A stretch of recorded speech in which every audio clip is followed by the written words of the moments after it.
ଆଚ୍ଛା ଯିବ ଦେଖିଲେ ଦଶହରାରେ କେଉଁ ଜଳଖିଆ ଦୋକାନରେ ଜଳଖିଆ ଟିକେ ଖାଇବା କ'ଣ ଫ୍ରି ଯଦି କେଉଁଠି ଥିବ ଦେଖିବ ଏଇଟା ଦେଖିବ ଟିକେ ଆଗକୁ ଯିବ। ଆରେ ଏଇଟା କ'ଣ ଲେଖା ହେଇଛି ଶ୍ରୀ ଜଗନ୍ନାଥ ଜଳଖିଆ ଦୋକାନ। ବା ବଢ଼ିଆ ଆଉ ଜଗତ ମୂଳରେ ପୁରା ଶ୍ରୀ ଜଗନ୍ନାଥ ଆଉ ସିଏ ଯଦି ନ ଚାହିଁବେ ଗଛରେ ପା ଗୋଟେ ପତ୍ର ଝଡ଼ିବନି। ବଢ଼ିଆ ଆଉ ଟିକେ ଆଗକୁ ଯିବା। ଆରେ ଏଠି ଗୋଟେ କ'ଣ ଲେଖା ହେଇଛି ଅନ୍ନପୂର୍ଣ୍ଣା ଜଳଖିଆ ଦୋକାନ। ବଢ଼ିଆ ଆଉ ସେ କେଉଁ ଅନ୍ନପୂର୍ଣ୍ଣା ନିଜେ ପା ଜଳଖିଆ ଦେଉଛନ୍ତି ଆଉ ସେ ସବୁ ଅନ୍ନ ବସ୍ତ୍ର ସବୁ ତ ଦେଉଛନ୍ତି ଆଉ କ'ଣ ବଢ଼ିଆ ବା ବା ବଢ଼ିଆ ଆଉ। ଆଚ୍ଛା ଆଉ ଟିକେ ଆଗକୁ ଯିବା।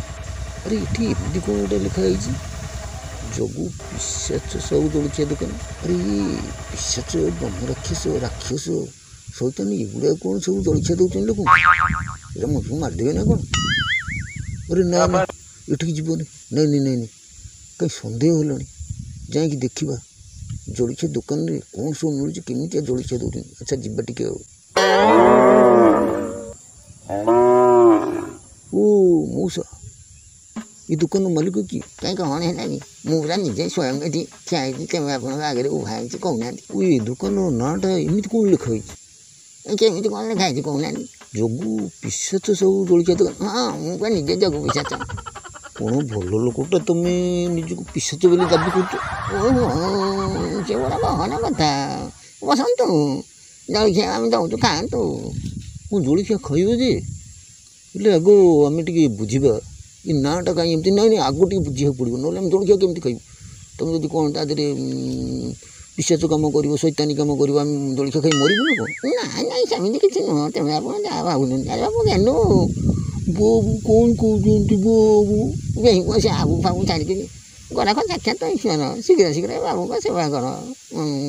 କ'ଣ ମୁଁ ସେ ରୁହ ଜଳଖିଆ ପଛରେ ଖାଇବା ଆଗ କହିଲ ଏ ନାଁଟା କାହିଁ ଏମିତି ହେଇଛି ପିଶାଚ କାହିଁ ତମ ନାଁ ହେଇଛି? ମୁଁ କହିଲି ସେ ବଡ଼ ଗହନ କଥା ବଡ଼ ଇତିହାସ ତେଣୁ ଆପଣଙ୍କୁ ପଢ଼ିବା ପାଇଁ ପଡ଼ିବ।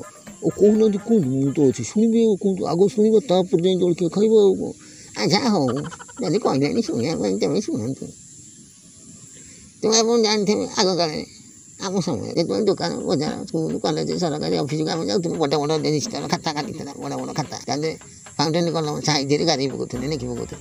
ଆଜ୍ଞା ଯେଉଁଠିକି ଦେବେ ଆପଣ ଯିବେ ଖାଲି କ'ଣ ଦେଖିବେ ଟକ ଅଖାଡ଼ିଆ କରି କେଞ୍ଚି ପକାଉଛନ୍ତି ଖାଲି ଟିପି ପକାଉଛନ୍ତି କାମ୍ଫୁଟର ହଁ ସେଇଟା ତ ଟିକେ ହେଉଛି ଆଉ ମଉସା କ'ଣ ଅସୁବିଧା ହେଲା? ଏବେ ଆଉ ସେଇଟା ଅସୁବିଧା ଆମ ଘର ପାଖରେ। ହଁ ଘର ପାଖରେ କ'ଣ ହେଇଛି? ଜଣେ ମାଆର ବୟସ 30 ବର୍ଷ ଆରେ ପୁଅର ବୟସ ଦେଖିଲେ 40 ବର୍ଷ 10 ବର୍ଷ ଆଗରୁ ପିଲାଟା କେମିତି ଜନ୍ମ ହେଲା କି ଅକାଣ୍ଡୁଆ କଥା ଇଏ କହିଲେ ତେବେ ହଁ ସେମିତି ଟିକେ ଭୁଲ ଭାଲ ହେଇଯାଉଛି। ଭୁଲ ବୋଲି କ'ଣ ଏମିତି ଭୁଲ ସ୍ୱାମୀର ବୟସ 40 ବର୍ଷ 30 ବର୍ଷ 50 ବର୍ଷ 10 ବର୍ଷ ଆଗରୁ କେମିତି ଦୁଇଟା ତାକୁ ବାହା କଲେ ଇଏ ଅକାଣ୍ଡୁଆ କଥା ସବୁ କହିଲେ। ହଁ ସେମିତି ଭୁଲ ଆଜିକାଲି ହେଇଯାଉଛି ଆଉ କ'ଣ କରିବା କହୁନାହାନ୍ତି। ସେମିତି ପୁରା ଭୁଲ ଏ କମ୍ପ୍ୟୁଟର ବାଲା ଅକାଣ୍ଡୁଆ ଟିପୁ ମୋ ନାଁଟାକୁ ଆଗରୁ ଥିଲା କ'ଣ ଇଏ ଆଗରୁ କ'ଣ ଥିଲା? ଆଗରୁ ଥିଲା ଜଗୁ ପ୍ରସାଦ ସାହୁ। ବା କେତେ ବଢ଼ିଆ ନା ତମ ବାପା ମା' ଦେଇଥିଲେ ଜଗୁ ପ୍ରସାଦ ମାନେ ଜଗନ୍ନାଥ ପ୍ରସାଦ ମହାପ୍ରସାଦ ଭାବିଚିନ୍ତି ଦେଇଥିଲେ ବଡ଼ ବଢ଼ିଆ ନାଁଟା ଆଉ କ'ଣ ଅସୁବିଧା ହେଲା? ଏଇ କଥା ଆଉ କହୁଛନ୍ତି ତେବେ ଆପଣ ସିଏ ଜଗା ପ୍ରସାଦରେ କିଛି ହେଲାନି। ହଉ ଯେମିତି କମ୍ପ୍ୟୁଟର ବାଲା ଅଖାଡ଼ୁଆ ଟିପି ତାକୁ ଜଗୁ ପିଶାଚ ସାହୁ କରିଦେଇଛନ୍ତି ତାପରେ ମୋର ଖାଲି ଲାଭ ଓହୋ ରହିଯା ମଉସା ଏମିତି ଜୟୀ ଭଳିଆ ତମେ ନଟେଇ ଯାଉଛ କ'ଣ କଥା ଗୁଡ଼ାକୁ। ତେବେ ଆପଣ ବୁଝୁନାହାନ୍ତି ମୁଁ ପୁରା ଜୟୀ ବାବୁଙ୍କର ବଡ଼ ଭଗତ। ଯେମିତି ଜୟୀ ବାବୁ ବେଳେବେଳେ ଗଞ୍ଜାକୁ ବୁଢ଼ା ଭଳିଆ ମାଇ ବୁଲିବା ଭଳିଆ ହୁଅନ୍ତି ମୁଁ ପୁରା ସେମିତି ତାଙ୍କ ଭଳିଆ ଟିକେ ଚେଷ୍ଟା କରୁଛି। ଓହୋ ଆଚ୍ଛା